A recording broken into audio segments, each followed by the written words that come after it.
So today we're going to talk about how to succeed in a security interview.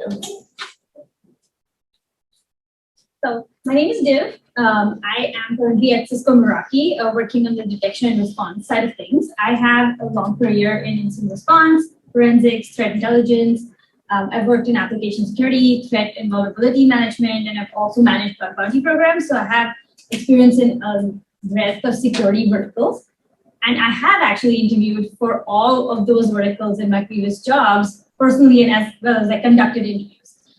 So this is mostly going to come from my experience around like what I look for when I'm interviewing folks, and what are the most common pitfalls and mistakes that people actually make. Thank you. My name is Marissa Lee. As you notice, we may be looking around for the people virtually and in the room. We're also trying to make sure we're not alienating our virtual audience. My background is I started off in IT. I shifted over after maybe about 15 years in IT to information security. Within that time, I've worked SOC, incident response, TPM, I've managed people. I've also done acquisitions. So that's kind of my background in security. I've done security for 13 years or so as well, I think. So my focus right now is I'm also building out teams at Cisco Meraki. I've worked at places like Facebook, Amazon, Dell. And so my background is usually more on the management side these days. And so that's kind of where I'm always looking at what different candidates are bringing to the table and skills that we're looking for different roles. I'm currently in the incident response space. So that's where I currently focus, but I've also worked in a lot of those other spaces as well. Awesome. So you've got an interview lined up. That's usually the hardest part. That is that first step, right? And earlier this morning, the attendance keynote, right? We were talking about, Swati was talking about tailoring your resume. And this is actually one of those key things I look for as a manager. So I almost automatically reject resumes that pop up when I'm hiring for incident response and they're an application security engineer or a network security engineer. So it's skill sets that don't match up to what I'm looking for. This isn't to say that you wouldn't be able to do the job, but other people are actually tailoring their resumes to call out these skill sets that are things that I'm looking for. And when I'm hiring people, it's not just my time and your time that's actually utilized here. It's also the people that are interviewing you.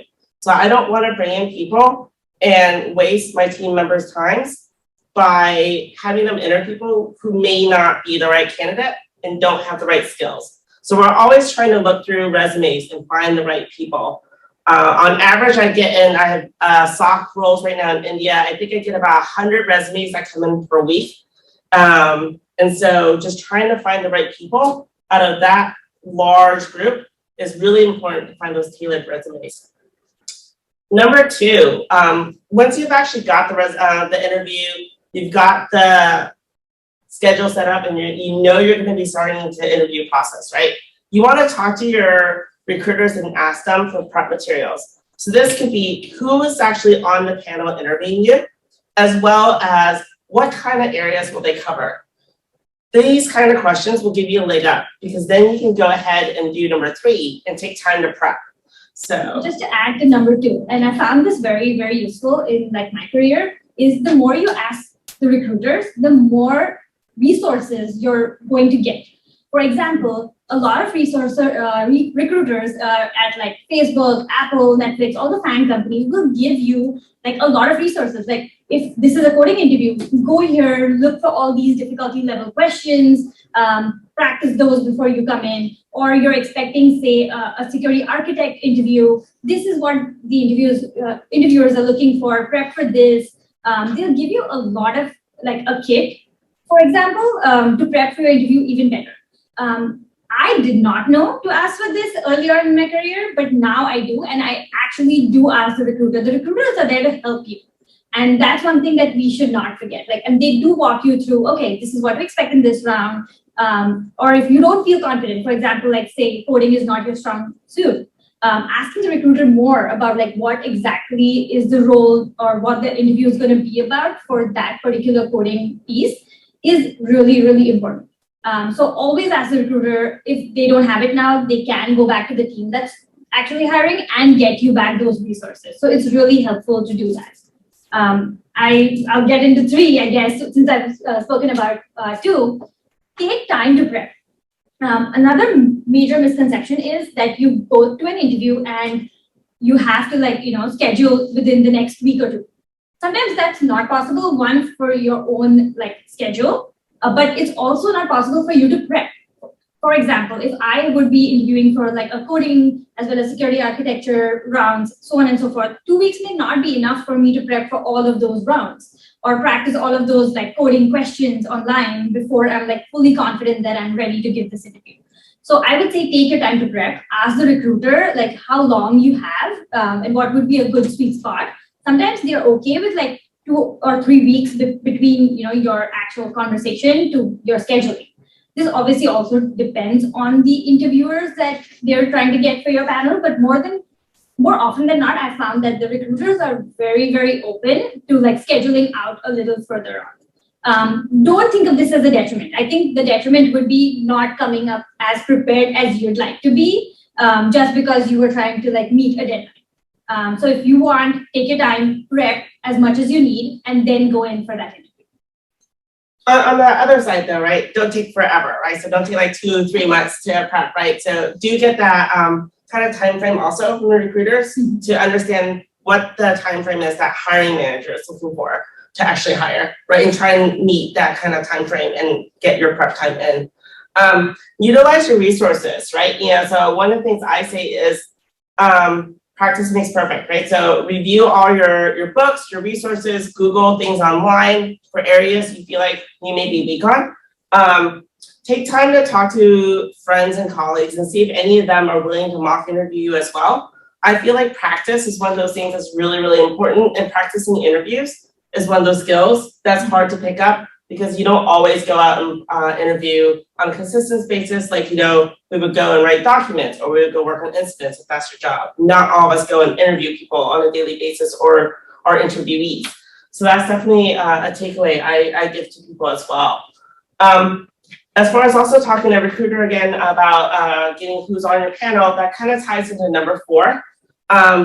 Feel free to LinkedIn stalk people. I do, right? So it's getting an understanding of who is on your panel, what is their background, what have they done? Do they publicly speak? Do they talk about a specific area of security that they focus in? Have they written books, papers? Looking at some of the things of these people, if they've done talks or their YouTube talks, right? You can kind of gather a little bit of information about these people that you may be able to take with you and understand where they may go during an interview, especially if it's a coding or engineering interview. I feel is very technical. You may be able to pick up some sort of information that you can take back with you and then utilize it during your interview so that you're able to converse with that panel person better, right? So that way you're speaking their language, you're talking about terms that they may understand, and they may be able to follow you a little bit better. That also kind of plays into the fact that you need to be prepared for what that person's area of expertise is. It's not necessarily yours, but before you throw out terms that you may not be very familiar in depth with, you need to understand that this person who might be an SME in a particular subject might grill you more.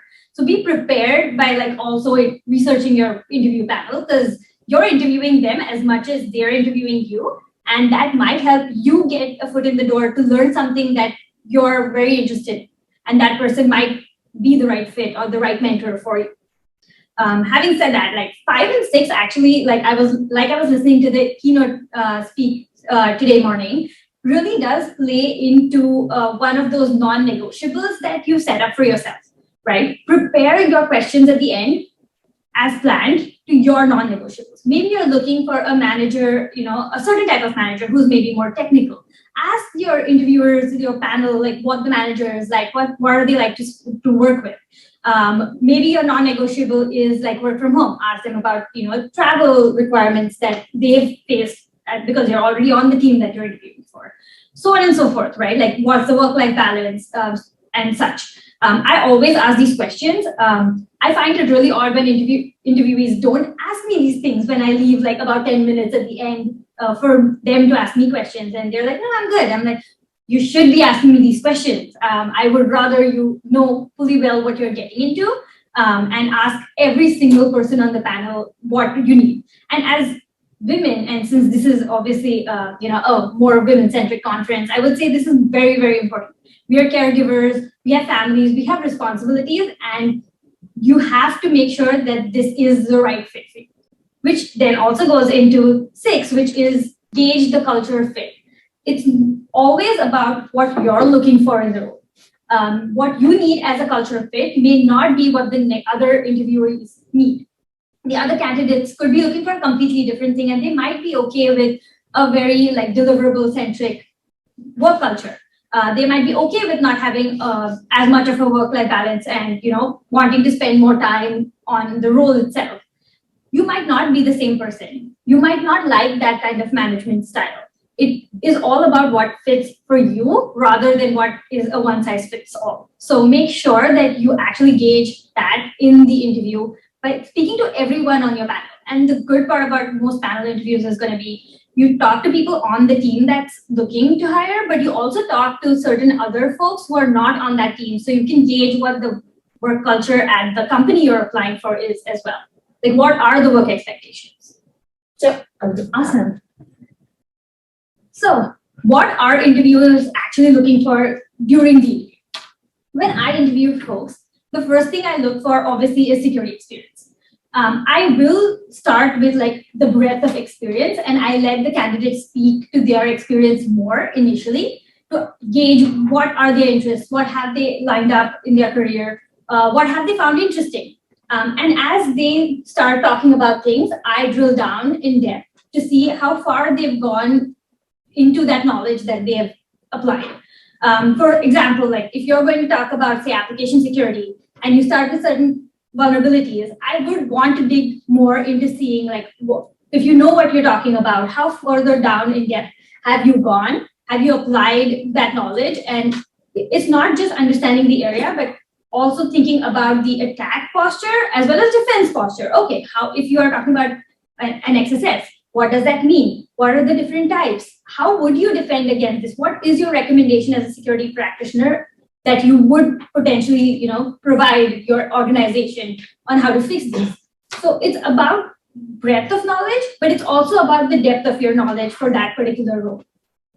Can I hop in? Yeah, so I actually had a recent situation, I feel like, that kind of really maps into this and also ties back to whether you should tailor your resume to be correct for the role, right? So I actually had a recent candidate where he actually put down, I have Mac memory forensics on his resume, right? And so we got to that session, we started talking about a malware analysis scenario, and then I dropped on him, how would you do your memory forensics? He's like, well, I actually don't know.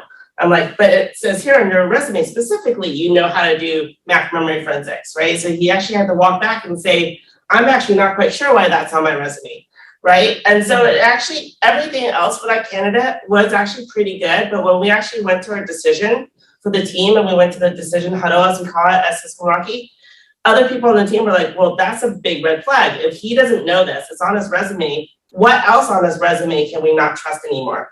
Right? And if you can't talk about both breadth versus depth on things that are in your resume, you should probably leave it off. Even if you're trying to tailor your resume properly, you should still be able to talk about everything on your resume. Absolutely. It's not about the experience. It's also about, the time you spend honing your skills at home. You might have taken courses. You might have read up on these things. As long as you can speak to it, I'm okay with that. I don't need hands-on experience for every tiny thing that you talk about, but it does matter what you're speaking about and how much you can speak to it. So there's definitely a trade-off there. I would not reject a candidate who's never done it hands-on, but when you speak to it, I do know how much experience you have around a particular area. Having said that, there are two other things, which is analytical thinking and technical knowledge. Technical knowledge is important, but analytical thinking is very, I would say, parallel to it and complementary to it. For example, if you walk into, say, a security architect kind of interview, where I expect that you're going to design a pseudo system for a certain thing, and that's your problem statement during the interview. I expect the interviewer, the candidate, to actually go through whiteboard, talk through their security technical knowledge about, oh, this is the service I'm going to use, this is how I'm going to structure it. If this doesn't work, I'm going to do this. The analytical thinking and thinking on your feet during that interview, as I throw additional scenarios at the candidate, is really important to me. It's about how you approach your challenges and how you organize your thoughts. The more organized your thoughts are, the better, because the interviewer is also trying to take notes for the kind of rounds that you're talking about. And especially during more of an architecture kind of role, I'm looking for, okay, what is step 1? What is step 2? What is step 3? How are you going to approach this problem overall as you whiteboard it or as you speak to it? And why are you doing this? Can you actually like speak to, oh, I chose this service because of this reason. If not, I would choose this. Start always with an MVP, a minimum viable product. If I'm asking you to design a system, I want just a specific, very baseline working model initially. And as things progress, I will, and every interviewer will, throw things at you where they want you to progress further. Think about scalability. Think about other services you need to integrate. Ask the interviewer more specifics about what exactly it is that you're trying to tackle in this design challenge. For example, like, does it need to integrate into certain services? Is this going to be externally facing? Who are the customers around it? There are a lot of resources online for such sort of design challenges, but the major roadblock that candidates face is not organizing their thoughts. They jump the end goal and the center and here and there, and that disrupts the flow of the interview. And it's hard because the interviewer cannot have an insight into your mind. So either draw it out or speak to it in a very organizational like format. So I would say practice this. This is very, very important to organize your thoughts before you respond to such questions. I also kind of want to jump in right where you said the whiteboarding part, right? And I find that to be very important as well, right? You know, it's like, feel free. I mean, and I know we're all doing virtual Zoom things now, right? But like, you know, make sure to ask, can you write things down? Can you jot down notes, right? Talk to your interviewer about that, right? And I find that I respect people who actually take time to understand and write things down and try to understand their workflow, right? While we're on the interview. This is really what sets the difference between junior candidates versus senior candidates, right? Is being able to go from point A to point B and draw that line for you instead of just jumping through the whole thing and you have a little scattered, looks like a little plot, right? You know, a chart with little dots everywhere.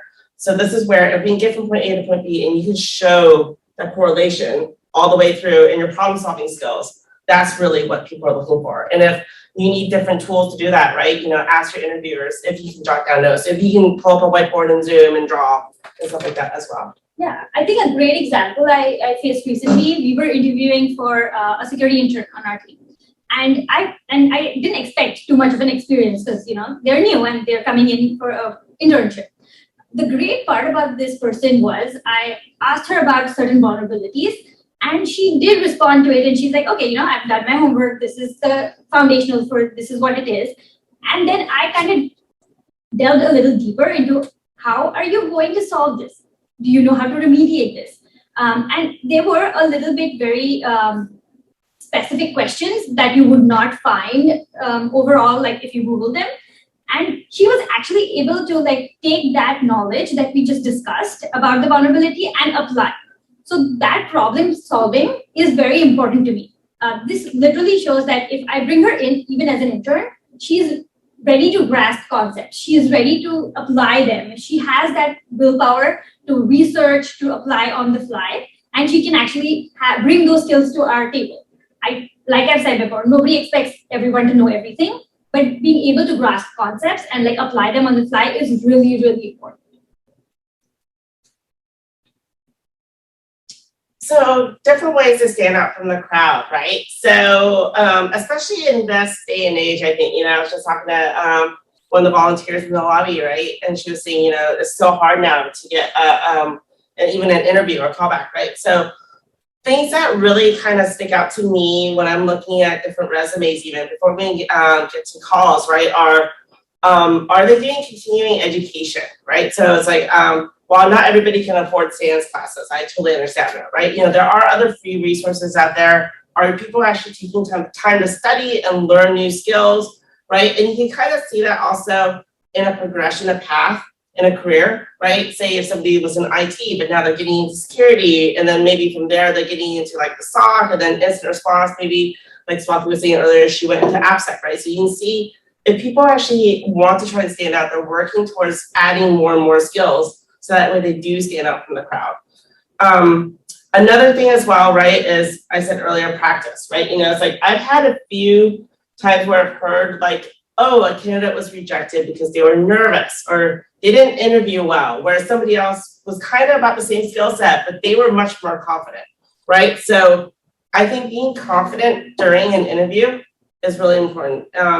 One of the things, obviously, especially even with me and other women I've talked to, right, is that we feel imposter syndrome, right? So one of the things that we have to do is practice, like, so again, practicing your interview, getting friends to help you, mock interviews, studying, making sure that you feel strong on your skill set when you're talking. Div, other things that you look for when you're looking at candidates? No, I think that's pretty much, sums it up. But like, I think your speaking engagements, your research, things that you put out there, talking to your experiences will help you stand out from the crowd. There's one thing about being very confident in what you've done and then being confident that you're ready for the next step. And I do find, like, on an average, that women are less confident to pitch about themselves for, lateral or vertical movement because they feel like, I don't have that experience. I don't have those skills. We need to believe that we do, because you do. And you have to pitch as if you actually do. And that's up to the interviewer and the panel to decide whether, you can do the job. I would say don't sell yourself short. Okay, so in conclusion, and you'll summarize everything we spoke about, point one would be brush up on your security foundations. It's really important to understand security foundations and being able to speak to it during your interview for different panels, for application security, incident response, compliance, GRC, all of those things. Be ready to speak in depth because there will be interviewers who will delve deeper into certain terms, certain things that you threw out. So I would say don't casually throw out security terms. Make sure that you know what you're talking about and that you can actually speak to it in depth. But it's okay also not to know everything. And it's okay to say that's the extent of my knowledge and that's it. Rather than trying to attempt something that you're not very confident about. Being able to apply something has been discussed as a bonus, which is something I already spoke about. My intern experience with the intern that we've hired has been that I walked her through the vulnerability because she didn't know what it was, but she was able to apply it. And that is a very, very much added bonus than anyone else who would be able to tell me what it is and apply it immediately. Your past experience counts and speaking to it matters. So if you've worked in, say, incident response, you've worked in application security, or bug bounty, whatever it may be, how you've handled a certain report, how you've handled a certain incident, what did you learn from it, what were your challenges? Those are the things that interviewers want to hear from you, your insights. And the more you talk to that, the more we can understand what is going on with your career, what you're looking for, how experienced you are. So go beyond, always. And like I already said, don't sell yourself short. So I think we wanted to end with kind of a quote as well, right? So no one can make you feel inferior without your consent. And that was from Eleanor Roosevelt. So thank you, everybody, for your attendance. And we can probably take a couple minutes of questions as well. Yes. Do you find sites like Blind and Glassdoor useful for preparing for sort of culture and the spirit of interview questions? Or is that kind of written by outliers that either have a very positive or negative experience and the propensity to actually write that? I would say it's useful. Where I would use Blind or Glassdoor would be before I decide to apply for a certain company or culture. Yes, there is obviously going to be some bias around those platforms, but there's no harm in actually going through it and kind of understanding what the demographic is, right? Are women writing these reviews, or is this coming from, say, more of a negative perspective? Like, are 90% of these negative versus 10% of these negative? and preparing yourself for what's actually written. Take it with a grain of salt is what I would say. But there is always going to be some truth to it. So it also depends on like what are your non-negotiables and what you're looking for as a career fit, as a culture fit. Some of those things may be things that don't bother you as much, but they bother someone else. So I would say like definitely do your homework on Blind, on Glassdoor, and take it with a grain of salt of like where do you want to go in life. If you think you can thrive in that culture and you can make it work for you and spin it, totally do it. It shouldn't matter what other people say. I'm going to throw one thing in there also, that this is a security conference, and so I will also check Blind and Glassdoor, particularly Blind, because these could also be your insider threats if you choose to join the company, because usually unhappy people may do bad things. I mean, even not unhappy people, I've seen people steal entire document troves and leave with them, seen people steal source code and leave with it, right? So these are kind of things as well. Like if there is a lot of anger towards a company, it may be a rough time on their security team. So, yeah. I would definitely caveat that with like most of the reviews will not be from cybersecurity folks. If you look through most of them, unless the company's had like a breach that or some negative publicity around it, you will find that people in security are very cautious about putting stuff outside. So also make sure that you understand that these are coming from say people in product or engineering or so on and so forth. So it all depends on what you've heard, but like connect with someone on that organization who's in security and ask for their honest review. Thank you. Go ahead. I'm wondering, how are you inclusive in your interview process of neurodiversity? And have you come across that and how did you deal with it? And sometimes people identify as that and sometimes people are not comfortable identifying as that. So how do you consider that? Go first. Yeah, I mean, aside from neurodiversity, diversity in general, it's very difficult in security, right? I would have to say at least 90% of my applicants are probably men, right? Which makes it very difficult. Luckily at Cisco, especially even in Cisco market, we have a recruiting team that is very conscious about being inclusive and having diversity. So we always make sure we get candidates. This isn't the same at every single company. So I would say, as an interviewee, right? There's been multiple times where I've been at Amazon. When I was at Amazon, I was the only woman engineer in security in a team of 100 and some people, right? There weren't a lot of Asians either, or people that looked like me, right? And so it definitely was a little bit more rough there for me, right? When I did go to Facebook, right, half my panel was women, right? And women of color, right? So that also made a bigger impact of, oh, this may meet those non-negotiables for me, where this may be a right company, right? So I would definitely say, it's like as an interviewee, research the company. A lot of them now share some of their diversity stats, which is also kind of important, right? If they publicly share their information, that's good to know.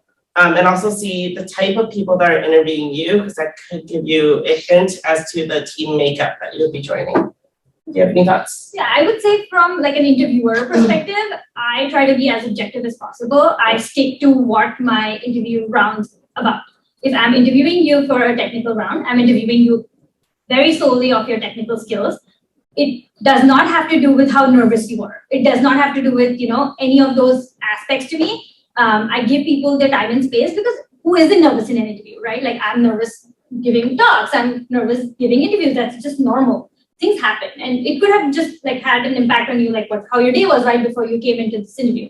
So to me, I try to not have any biases as I walk in, and I stick to the things that I'm supposed to look for in the candidate, and that's that. I've definitely had interviewees who are looking for neurodiversity or just diversity in general, and they'll ask me questions, and that's absolutely fine. It's okay to ask these questions to your interviewers and see if that place is a good fit for you. Because the interviewer might not be thinking from that same perspective. Because we are like, okay, these are our binders, this is our rounds, these are our questions. This is what we want to get out of this, right? Like, is the candidate a good fit for the role? We might not be thinking from that perspective, but it's okay for you to highlight that. one interview I had years ago, they actually had all the questions printed out so that I could read them. And I thought that was a great way to be inclusive of neurodiverse candidates. And it actually, you know, just helped me to see the question, because you're always a little bit like nervous, you know, Absolutely. during I an think interview. virtually, as and like Merisa just mentioned, we are hiring for an India team right now. And I do find that, you know, either internet's choppy or they can't hear you and stuff. And so I maybe inadvertently have started doing that.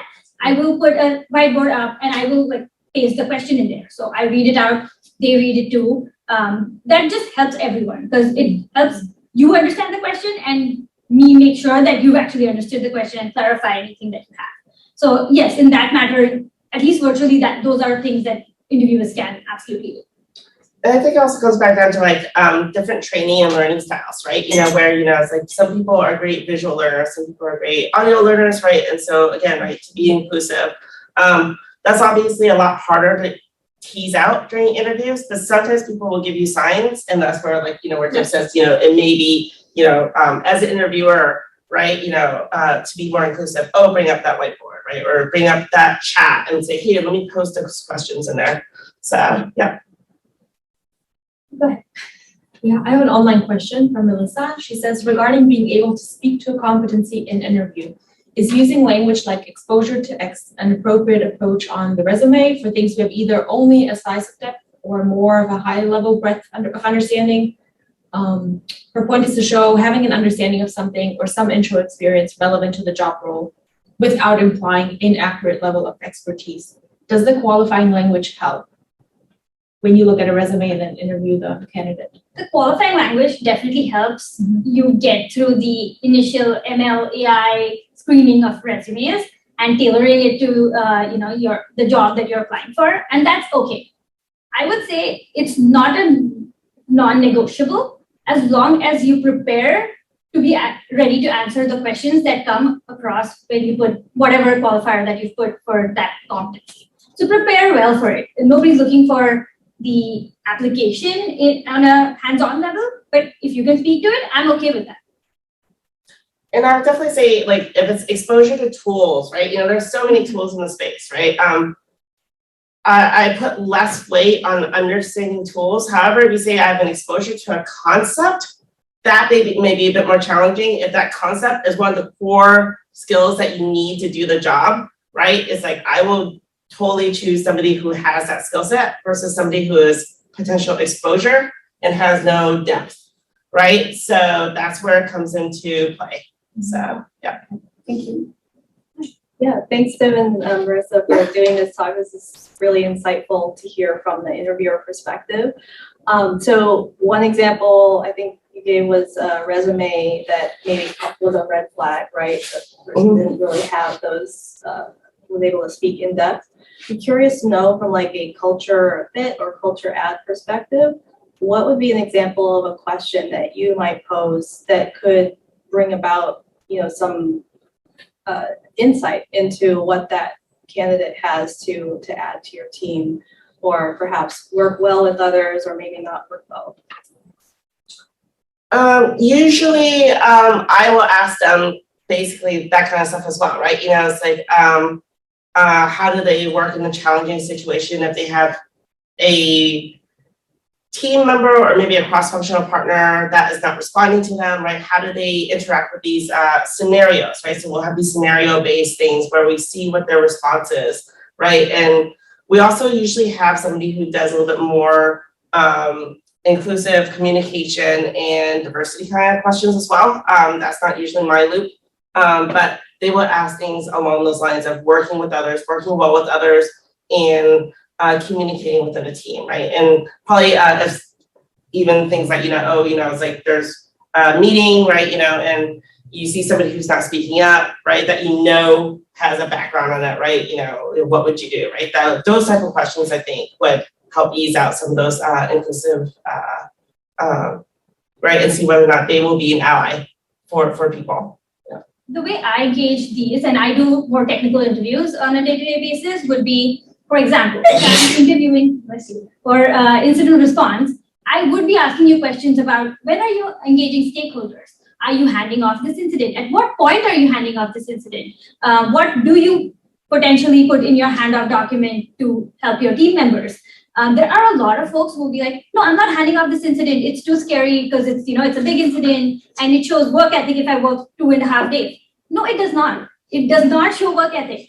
I really do appreciate the sentiment, but you have to also make sure that you are at your best game when you are responding to incidents. So handing over, making sure that you are well rested and you bring that work-life balance to the team and want to work with people and aren't just an individual player is important. And you may be inadvertently answering these questions while I'm like drilling you on the incident response side of things. So I would definitely be looking for those flags. Having said that, like work ethic is important, but one thing I will bring from my personal experience. So in my first job, during a very huge incident we were working on, the one thing my manager mentioned is you're not going to be of any help if you're going to work throughout the night and come the next day super tired, because you are not contributing anything to that incident. So the way we made that happen was we worked in shifts. People worked, they went to sleep, the next shift took over. You have to be ready to hand off. You have to be ready to rest. You have to be ready to come back rejuvenated and actually contribute. Incident response, particularly, and security as a whole even, is a team effort. It's not an individual effort. And you have to always remember that. Yes, it matters what your performance shows, what you show for your perf, but trust me, when you do these things show up for your performance cycles. They do show up for your reviews, your peer reviews. Your manager is definitely watching these things and your team is appreciating those things. So always look at building a more positive environment on the team. And these are the ways I would definitely gauge the candidate. And I will actually throw in also that I actually put a little bit more weight on senior members that are interviewing, right, for senior roles for those type of soft skills as well, because you definitely want to bring in people that will create that team atmosphere and team culture.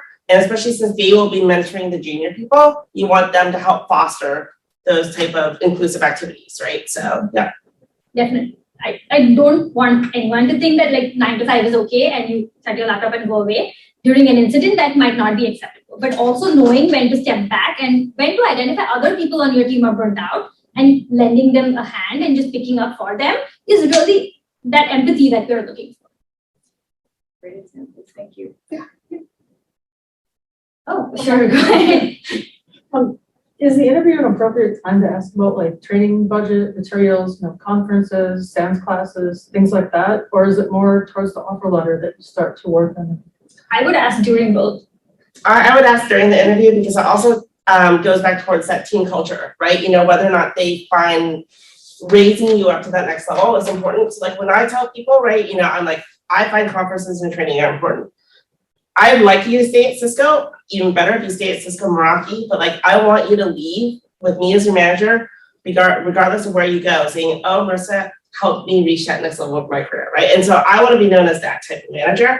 And so that's the culture I want to build. If I don't see the same when I'm interviewing somewhere else, right, it definitely makes me question. And it's one of my non-negotiables, right, of this is not necessarily the culture I might want to go to because they may not find getting their people leveling up, right, and getting you to that next level important. And I might not have a career path here to get to where I want to go next also. Yeah, my tip would be ask every interviewer, but also ask during the offer stage because those answers might vary. There is a training budget. How many of the people on that team have actually been approved is a totally different thing. And actually go. Yeah, exactly. Yeah. Awesome. I think we had one more question. Yes, I was wondering, you mentioned, Merisa, that you went from IT to security. Yes. And I'm just wondering, when you were going through that interview process, how would you recommend, highlighting, oh, this stuff from IT will bring value in security? Or how did you make that transition, especially, when you were going through those interviews? I was a little lucky in that my first job, I was at Philips and I did IT and I shifted over to security in the same org. But when I did go and interview at Amazon afterwards, right, I was able to fall back and say, hey, during my time as a sysadmin, this is how I harden servers, right? This is policy group, because I was a Windows admin, right, and Citrix admin, right? So these are all the group policies I wrote. This is what I did to support audit. That's another big thing, right? It's like, so what did you do? We were going through ISO 27001. These are all the things I did to help secure our environment, lock down our environment. This is how I built a golden image, right? So this is how we have a set baseline. This is all the vulnerability management stuff I did, right? You know, of locking down servers, and I was proactive in making sure I was working with the vulnerability management team, right? So these are the kind of things where you also show, hey, I know how to work with security. I know how to work with security engineers. I may not have a current job in security, but I have strong security foundations and I know how to work with them and I'm ready for that next step. And if you can also talk about skills and how you can utilize your skills and tie it back to your old jobs and then how you can use it at your new job, right? That really resonates, I think, with interviewers. Yeah. If you're looking even for a lateral movement, the one thing I would say is network within your own security team. I've switched from incident response to application security back to incident response and other things within the same company, within the same org. And that's mostly because I have networked with the entire security team. I've built relationships and that really helps. Lateral movement is not easy if you're going across companies because they're looking for experience. But it is okay to do it within the same org because they are more open towards a current existing employee trying to switch into a different vertical. But having said that, I will caveat it with be absolutely clear that it's going to likely be a setback in your growth if you're looking for upwards growth. Because lateral movement is also going to hamper that. I was fully aware of it, but that's the breadth of experience that I wanted to build, which is why I was okay with it. The trade-off is something that I would say everyone needs to be aware of. Awesome, I think that's all the questions. Thank you everyone for attending.